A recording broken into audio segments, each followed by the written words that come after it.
Hey friends, Gypsy Rose has been out of prison now for over 2 years. And occasionally we have people come into the community who are brand new and aren't caught up on what's went on with her in the post prison years. So I thought we would do a little recap.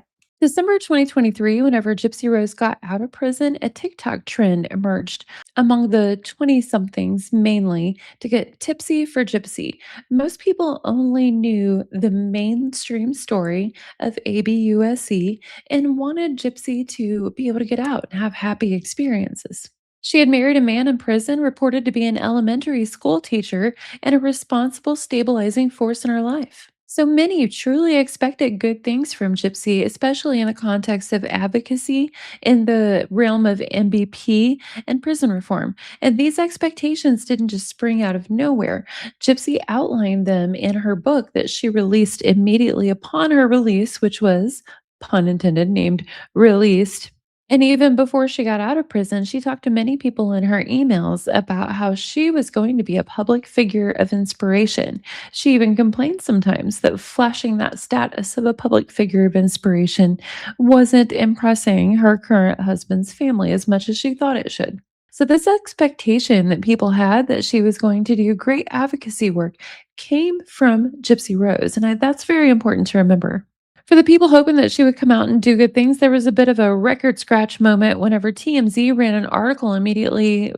I don't remember if it was right before or right after her release, talking about how Gypsy and Ryan were going to be going to a Kansas City Chiefs game for New Year's, and Gypsy was hoping to meet Taylor Swift. We found out much later that Gypsy had a big hand in this article, and she was doing machinations to try and meet Taylor Swift through TMZ. But for people familiar with her case before the murder, the real shock here was that Gypsy was immediately getting out of prison and trying to go back to going to big events and meeting celebrities as a victim. That caused a really dark fear in the back of a lot of people's minds that perhaps Gypsy hasn't changed at all. The state of Missouri, Kansas City police, and possibly even Taylor Swift or her security or themselves stopped this from happening. The in dramatics captured by Lifetime cameras. Gypsy Rose's parole officer called her while her and Ryan were driving from prison to their Airbnb and told them basically to get the hell out of Missouri. There were theatrical displays from Ryan trying to grab the phone as if he was just going to tell that parole officer how it is. Gypsy tried to reason with him, and they managed to get themselves allowed to go to the Airbnb and then to Louisiana. But no Chiefs game, no parading around trying to meet Taylor Swift, and get the hell out of Missouri. Now, before this all went down, Gypsy had been insisting in her emails to Ryan, in her book, and in a lot of things. I am a Missouri and Louisiana girl, so I support the Chiefs and the Saints. But after she was told to get the hell out of Missouri and not go to the Chiefs game, she decided to post a little petty selfie in a Louisiana Saints jersey to let everybody know that she doesn't care about the Chiefs anymore. And then her and Ryan prepared for their first interview on the Vial Files. And that was more than a record scratch moment. That was a big shock for pretty much everybody, even on the fence about Gypsy Rose. That little dark fear that some of her supporters or casual supporters had whenever she immediately tried to meet a celebrity and go to an event as a victim upon getting out of prison, that was majorly amplified whenever she instantly went on the Vial Files, her and Ryan, and she said, "I don't identify as a murderer. I didn't do the actual kill." That's not the kind of remorse and responsibility and acceptance of accountability that you would expect from someone who was lucky enough to get a baby plea and be out on parole at that moment for matricide. Yeah. So no responsibility, no remorse shown, just animosity that she had to go to prison at all, really, because she doesn't identify as a murderer. Gypsy talked a lot about how her and Ryan were going to prove the haters wrong, and she talked publicly about his bedroom skills in spite of the fact that he was currently, at that time, a special education teacher for children. She went publicly defending his bedroom skills to an audience of 9 million people that probably included some children he taught and their parents, only to turn around and dramatically leave him in March of 2024, literally 3 months after she got out of prison. And she didn't just leave him, she accused him of ABUSE. She said he hoarded food, yelled at her, and overall just reminded her of her mother, the one that she matricided. They had filmed several episodes of their Lifetime show before the split, and Gypsy actually dramatically secretly recorded Ryan while they were having a fight that we will talk about later on in this video. Now, just to take a break from our little recap of her time, I've got to say, friends, something that did not occur to me before we got the most recent FOIA. Thank you, Into the Weeds, Carolina Girl, everybody who got copies of that FOIA, because almost everyone got a little something different. So it's really awesome that we have all that information shared out there. But something that until we saw those FOIAs never occurred to me was, why didn't Gypsy manage to record any of the abuse? I don't think we could have really known to think that thought until we saw that last FOIA of just how much time alone she had to film herself and dress up before she started filming herself and do what the hell ever. If she could do all that, I do not understand why she could not set up a secret camera to record some of the abuse that she claims caused her to have to matricide, especially considering that ABUSE is what she got her plea deal on. What do y'all think, friends? So back to our timeline recap. Gypsy left Ryan March 2024, and by April 4th, 2024, Gypsy was appearing on Natasha Cooper's live. Natasha Cooper is another true crime creator who is quite controversial. You can look her up. But Kian and Gypsy appeared on her live together, claiming they were just friends, just hanging out. And someone in the chat asked Gypsy if she was pregnant. We did not know at that time that Gypsy had already sent around screenshots to people and called people saying she was pregnant. That was revealed later. But at that time, when she was asked, Gypsy was like, "No, I'm on birth control. What the hell?" That's pretty funny, friends, because the pregnancy would be officially announced very soon. Ken and Gypsy appear together at Jazz Fest as Ryan Anderson began his TikTok career. He started live streaming, doing a very obvious dance between spilling a little tea on Gypsy Rose and trying to send not so subliminal messages that he would take her back anytime. There was some drama too with exactly how Gypsy and Kian got back together. Now, on their Lifetime show, Christy took responsibility for them getting back together. Gypsy Rose's stepmother, Christy Blanchard. She said that she had always remained friends with Kian, and she told all of her kids that when you break up with someone, don't mean I do. And so she would stay friends with them.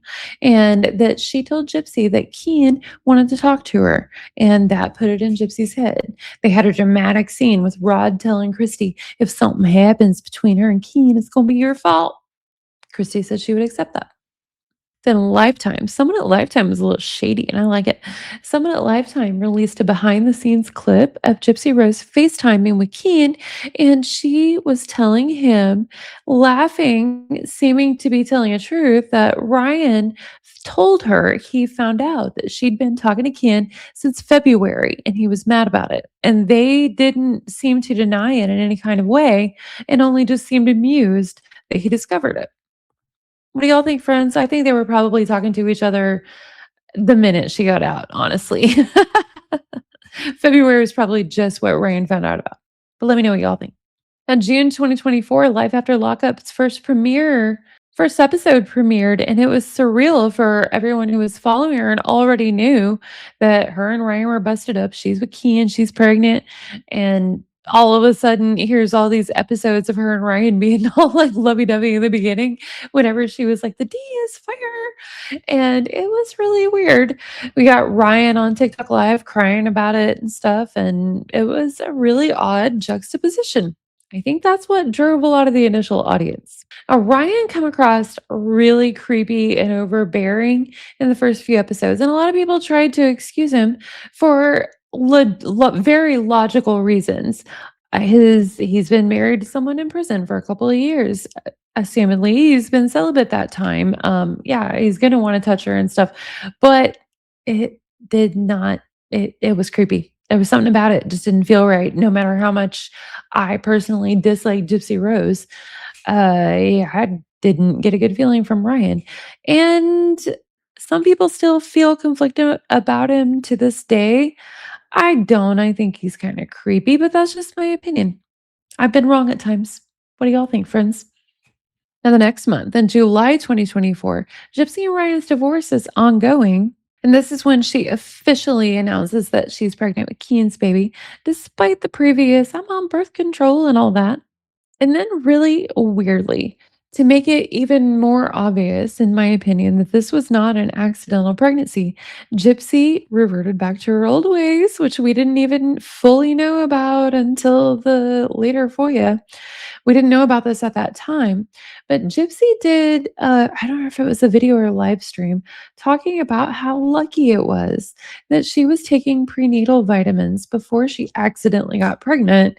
The only reason she was taking them is just because she liked the taste of the gummies, completely ignoring the fact that she lived in a house with Rod and Christy. Mia wasn't living there, and Mia hasn't had a baby anyway. There was no reason for prenatal gummies to be just sitting around. She would have had to have bought them, and if she wanted gummies, why not just buy the freaking candy or a regular gummy vitamin? It seems very obvious to me, in my opinion, that she intentionally was started taking prenatals because she intended to get pregnant right away. Now, Ryan has said that him and Gypsy plan to get pregnant right away, which I believe because we know now we've seen so many FOIAs. We didn't know at this time, but we know now she planned to get pregnant with every man pretty much that she sees, especially anyone that talks to her. But it is, I think, in my opinion, worth noting that on her Lifetime show, Gypsy took a Plan B pill with Mia after confessing to unprotected ex with Ryan. I suspect she was taking prenatal gummies the whole time and just changed her mind about who she wanted to get pregnant with. What do y'all think, friends? Do you think it was all just a show? When she took that prenatal vitamin is when Ryan got upset and started raising his voice. And that was the part I was saying earlier, we'll talk about later. She filmed him doing that when he thought they were trying to have a baby. And then she filmed herself for worldwide television taking a Plan B. So, I don't like Ryan. I'm not a fan. I think it's a little creepy, but I can understand him being upset and maybe raising his voice in that instance. What do y'all think, friends? Am I giving him too much credit? Let me know in the comments. So naturally, this pregnancy announcement causes some shock, and Ryan did love talking about how in the state of Louisiana, because they were officially married, the baby was going to be Anderson on the birth certificate. He really took a lot of liberty about what that could mean for his rights. And then Gypsy started playing into it. She started wondering what that meant for his rights. It got really confusing because as much as Gypsy was flaunting her relationship with Kian all over the internet, all of a sudden Ryan was at a party and he booty slapped a chick, and Gypsy goes on live and she's like, "That's my husband. He's slapping some girl's ass and that's my husband." She was pregnant with another man's baby at the time and divorcing him. But that's Gyp logic for you.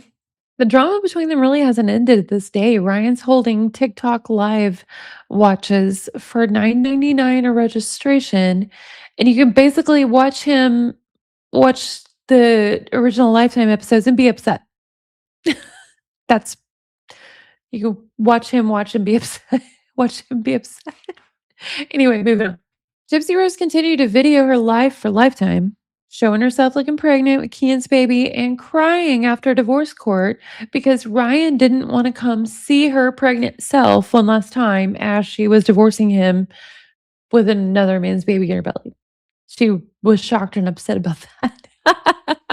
Now, Gypsy Rose and Ryan's feuding hit fever pitch when she decided to release some of his text to her. Ryan was fired from his teaching job pretty soon after that, and he claims that it was because of Gypsy doing that. Now, I do believe that that probably influenced it. However, Ryan said himself on one of his lives that he wasn't getting his breaks like he was supposed to. And he decided to circumvent that and get his time by coming in 30 minutes late or however long his break was late. I don't know anywhere where you can just decide on your own and come in late because you don't feel something is fair. Y'all? However, I do definitely think that him being with Gypsy has influenced his abilities to get a job anywhere because she is a public disaster. What do y'all think, friends? Now, during Gypsy and Ryan's public social media spats, one of the messages that she decided to release outed him as an addict in recovery who uses medically assisted therapy. This struck most people as a really odd thing for her to shame anyone about because Gypsy has claimed to be an addict herself, and she has also claimed that Kian is an addict in recovery as well. She claims that she was in the throes of her addiction and high on medication that she stole from Dee Dee when the murder happened. And during her interrogation, she claims that's why she acted so weird in there. So you would really think that someone who claims addiction as a big part of why they are a felon for matricide to be more understanding of someone in addiction and not throw that out there as public shame, especially as someone that they actually claimed to love enough to marry at one point. Gypsy claimed that whenever Kian broke up with her while she was in prison, still, that it was the media attention and that it caused him to relapse and break up with her. Again, for her to shame someone for using medically assisted therapy seems very, very weird and contradictory. No matter how much I don't like Ryan, that's nothing to shame him about. Like, what? I don't get it. Now, Gypsy became more active online with Ryan out of the picture, more live streams and panels until December 2024 when her account was suddenly hacked by a Turkish hacker. I say supposedly because it was a very strange coincidence that it was that same date that she claimed she suddenly went into labor, and that is when her child was born. I personally feel like she fudged the birth date. There are a lot of people who believe that there isn't even a baby. I think that part of the reason why they believe that is, in my opinion, I think Gypsy wore a moon bump at times. That's a thing that different celebrities do. She probably read about it in TMZ or whatever. But they do that at times because once you're known to be pregnant and it's talked about, if you don't obviously look pregnant, there's a lot of speculation. Was it a fake pregnancy? Was it just for attention? Was the baby lost or whatever? So a lot of celebrities will use a moon bump once it's announced that they're pregnant to make sure they always look pregnant in public. My personal theory, I think she fudged the birth date so that people wouldn't be able to easily look up the baby's information and used a moon bump to disguise the actual phases of her pregnancy. And I also think that she rage baits people. She is very, very aware. Kian has even went on lives and said that the thing that bothers them most is the theory that the baby isn't real. Gypsy has actually posted videos and pictures of the car seat in the background of her video as she's driving with a baby improperly strapped, only to later post a photo of an actual life size baby doll in the seat and be like, oh my God, y'all called CPS over a doll. And that is the main theory for the people who believe that there's no baby, that she's using a reborn doll. So obviously she plays into that and rage baits people. I don't know what is correct. I am just presenting my theory. I do think she fudged the date, but I do think there's a baby. If I'm wrong, I'm wrong. Let me know, friends. Gypsy shocked the world again by wearing a wig when her and Kian attended a festival in New Orleans. Now, there's nothing wrong with wearing a wig. I'm wearing a wig. I like wearing a wig. Women wear wigs for lots of different reasons. Sometimes they just want to change their hair. Sometimes they have problems with their hair, thinning hair, bald patches, that type of thing. And sometimes it's way more serious. There's nothing wrong with wearing a wig for any reason. The reason why it was weird for Gypsy Rose specifically is part of her story of why she was able to get the plea deal that she did of the ABUSC that she went through that caused her, according to her, to matricide was her mom shaved her head and made her wear wigs. So for her to immediately start doing that just a few months after release was really, really shocking. But it would get more shocking to come, friends. She eventually went all the way to buzzing almost all of her head, leaving only the top a little long, and wearing wigs full time. She even took to social media to brag that she'd spent over $5,000 on her wigs, which most people found extremely distasteful as she's never had a real job in her life, and her money comes from notoriety due to matricide. As an aside note, my wig costs $25 on Amazon. Link in the description. But again, all of Gypsy's money comes to notoriety, blood money from matricide. What does she do with it? The same thing that Dee Dee was doing for her. Disney trips, meeting celebrities, wearing wigs, making videos, living in a fantasy world. Thanks to the FOIA requests, we know that what she's doing now is exactly what she spent 2010 through 2015 doing before the matricide. She's living the exact life she did, basically, just sans the wheelchair and Dee Dee. Also, since her release, Gypsy has promoted herself still yet as an advocate for many things, only to turn around and make videos snarling at their cameras saying, "Don't ask me to advocate. I don't owe anyone a damn thing."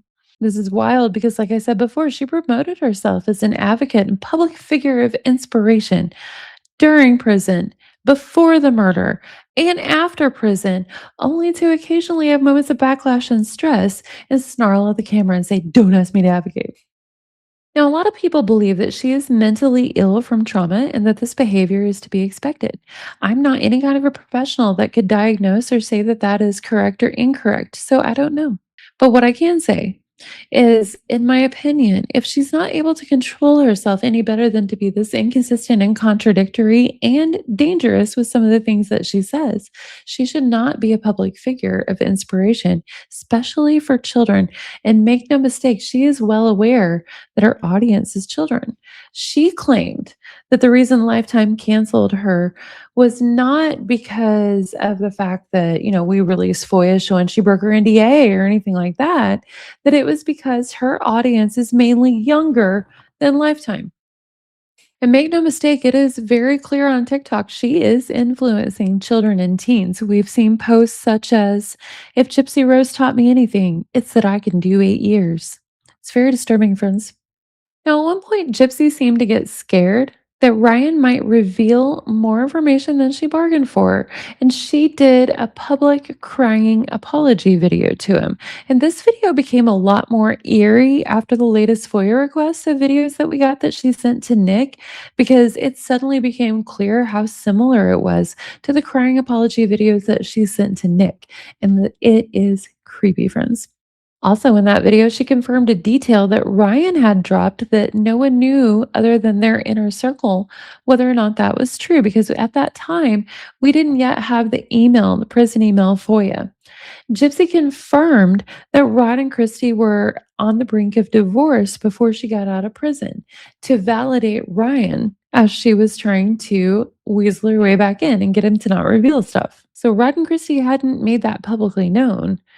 Ryan did when he was mad at them, and then Gypsy decided to do it as a bargaining chip, in my opinion. What do y'all think, friends? Gypsy's inability to let go of any man in her life was further demonstrated by Ryan again releasing messages where she texted him pictures of herself and the baby in bed and entertained him saying things such as that he wished he was in there with them. He then revealed that Gypsy was actually going to bring the baby to come see him when Kian put a stop to it. This caused Gypsy to address it on her Lifetime show, where she visibly uncomfortably explained that she was going to take the baby to see Ryan to try and smooth things over, when Kian told her that if she did that, he would take the baby and file for custody. Now, what's truly wild about this entire scenario is when we got the Freedom of Information Act file of the prison emails between Gypsy Rose and other people, we learned that Gypsy emailed someone and said that this is her claim. We do not know if it was true, but she said Ryan confessed to her that he accepted a Sunks Act while a child was in the room. Gypsy said she didn't know what to do because she felt like his morals were effed because of it. Now, that's crazy considering some of the FOIA videos that we've saw from Gypsy wanting to offer up her child, but one could have assumed that she'd grown there and she was actually feeling a way about this sort of thing around a child. However, that was the only email about it, and she apparently got over it because she married him afterwards. She then planned to take her baby to visit him. Then, friends, after we released that email, her and Kian, they went on a live stream And they said they hoped the prison phone calls would get released to us in a FOIA as well, because they would prove that what Gypsy said about Ryan is true. If it is, Gypsy knew that and chose to marry him and then was going to take her and Kian's baby to see him. And they don't seem to find any contradiction there. They had no problem being on the live stream, like, yeah, get the phone calls. You'll see. Ryan did that. If Ryan did that, she married him after knowing it and was going to take the baby to see him. I don't know how I I can't say on YouTube how I feel about that. I was about to say I don't know what I think, but that's not honest. I can't say on YouTube how I feel about that, friends. Now, around this time, Gypsy made a few announcements, and one was with like a no bully printed out sign taped to the back of the wall behind her. And then she did another with her hair pretty much chopped off, other than a little bit of the top, going, leave me alone. Y'all got what you want. I'm not going to post on social media and I'm not going to do any more deals. None of that was true. We knew that whenever we heard it.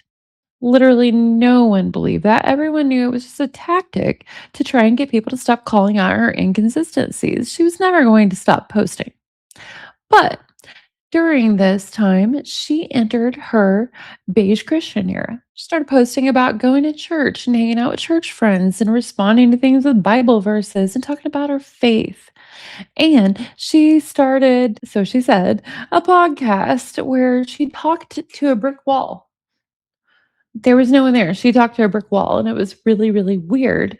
And during those few initial intros to a podcast, she says there's a deal in the works, the deals that she wasn't going to do. She wasn't going to post on social media. She wasn't going to be in the media anymore. But apparently, she stopped talking to the wall by herself because she has a deal in the works. But one of the things she said while she was talking to the wall in the Beige Christian era was that she wanted to start a group at her church. I don't know what demand there is for ex-matricider groups, but what qualification and furthermore, what character reference is there for Gypsy Rose to be running a church group? I mean, by saying she wants to start a group at her church, that pretty much implies some sort of leadership there. She didn't say she wanted to join an existing group. Friends, am I right or am I reaching? Now, whenever Into the Weeds podcast and the other creators who were able to get the recent FOIA videos and release those to the public and did so, a whole new level of horror at what Gypsy Rose is capable of was released onto the public. Because in those videos, we have Gypsy sitting there, 22 years old, with apparently no care in the world, talking about how her and Nick are going to have children. And if they have a boy, they will protect him. But if they have a daughter, when she's 13, she will explain that the daughter is going to be SA'd by the father, Nick. And she said that her worst fear was the daughter showing up with police to their door.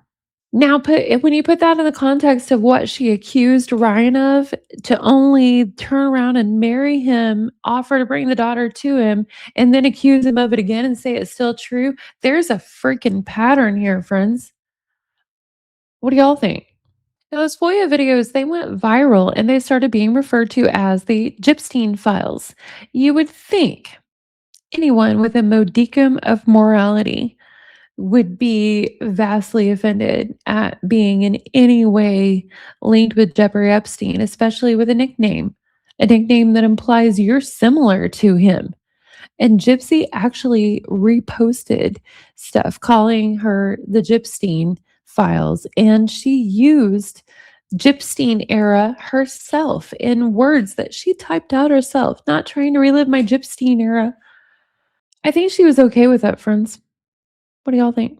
So the Gypsy Files era was also during the Beige Christian podcast era. And during this time, Gypsy announced that she no longer cared about things like a big following, 9 million accounts. She's above that. She's spiritual now.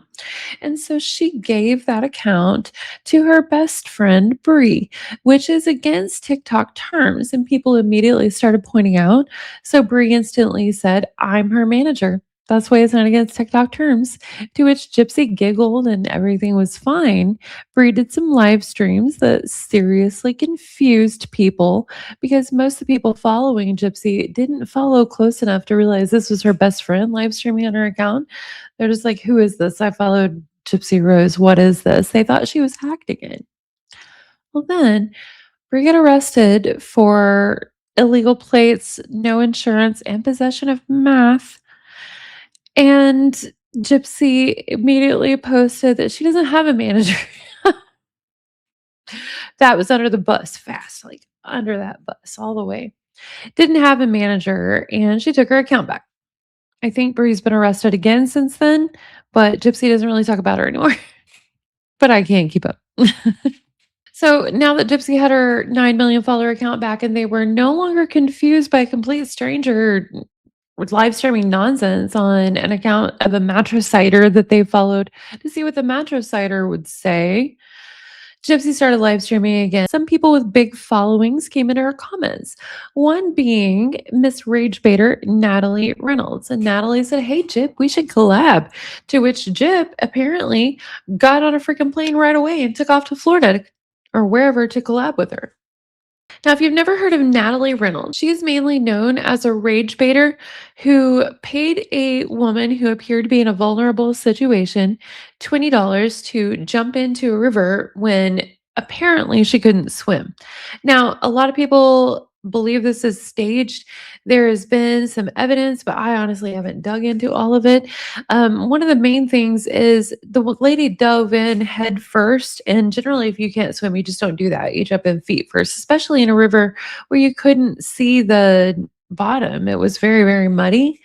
Even if it was rage bait, like, why would you do a rage bait like that? I just don't like it. Don't like her. But like I said, Jib got on a plane. She headed ASAP to Natalie Reynolds' place. It was like Beige Christian Gypsy just disappeared. Just devolved all of a sudden into something else. Now, the collab that occurred was absolutely typical Natalie Reynolds rage bait. Gypsy went on there and she got all the attention that she wanted. She got a bunch of backlash. She got the opportunity to go on TMZ and explain herself because she called up Charlie Neffs, the reporter that she was emailing in prison, violating her NDA, saying, "Make sure you say a friend of Gypsy as the source, not me, so I'm not in violation of my NDA." But Gypsy and Natalie decided to do the "we listen and we don't judge" trend that Gypsy had previously done with Kale Lowry. It didn't go great there either, and this was even worse. Gypsy started out with going, my own mom. And then she followed that up with confessing that she likes to wipe her poopy butt on bath towels instead of toilet paper. Nobody wanted to know. And then she had the audacity to go on TMZ and say that rage bait video with Natalie Reynolds, the professional rage baiter, was her taking accountability, following it up with poopy butt towels. That was accountability. The fuck? What do y'all think, friends? Let me know in the comments. I honestly suspect as much as she sneaks poop into the conversation that she's breadcrumbing a fetish, but maybe I'm just reaching, friends. However, a lot of things I heard about Gypsy in 2024 that I thought was reaching have been proved to be true. Nothing but confirmed. So, what do y'all think? Now, since our Rage Bait collab with Natalie, she's stuck to pretty much posting thirst traps and her little Gyp Babes paid chat, which looks to be also thirst traps from what has been leaked. And apparently, according to recently released Discord recordings, she spends a lot of time conspiring with other people to get channels taken down. She is striking anyone for anything and everything out here in these YouTube streets or any other app she's spoken on that has a report option. May the 3rd will be Dee Dee Blanchard's birthday. She would have been 59 this year. Instead, she was cremated in a way that she was terrified of after being murdered in her bed, a place that should have been a safe place at the behest of her beloved daughter, who she did everything for. Gypsy told multiple Greene County cellmates that she cleaned up her mother's blood from the bed to the bathroom, indicating, despite her later denials, that she did go in there, that she did view the body. And also, it seems that she did go in there for sure and take the money out of the drawer next to Dee Dee's bed. After taking the cash out of the drawer, she proceeded to have sex with the person that she contracted to do the murder in the next room. And for this, she did only 8.5 years in prison and was given a lifetime show and a platform of fame to which children look up to. So, over 2 years of freedom, what has Gypsy Rose developed into? In my opinion, nothing other than what she always was, a rage baiter.